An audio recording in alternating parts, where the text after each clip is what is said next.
Pakinggan natin mga kaibigan ang maikling mensahe patungkol sa tithe or ikapo. Mga pastor daw naong og kwarta, may lamang ulikta og 10%. Ako nang gisulti ninyo nga adto mo sa mong simbahan. Simba mo dito sa mong simbahan. Ha? Kadaghan mong simbahan na. O Assembly of God, Foursquare Gospel Church, na Christian and Missionary Alliance. O mga evangelical ni amo ning mga kauban.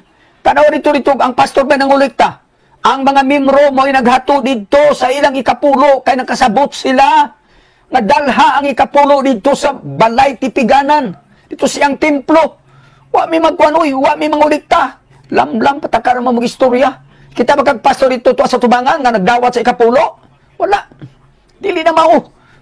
Gihatod sa mga kaigsunan dito ang ikapulo kay nasabtan nila. Napuyuban nga di manghatod kay wa makasabot. Wa pa mo, wa pa. Wa problema, wa man mo nakasabi, wa pa man sila makasabot. Total ang balang Espiritu Santo raman mo ay magtudlo kanila sa kamaturan. Punto Biblikal.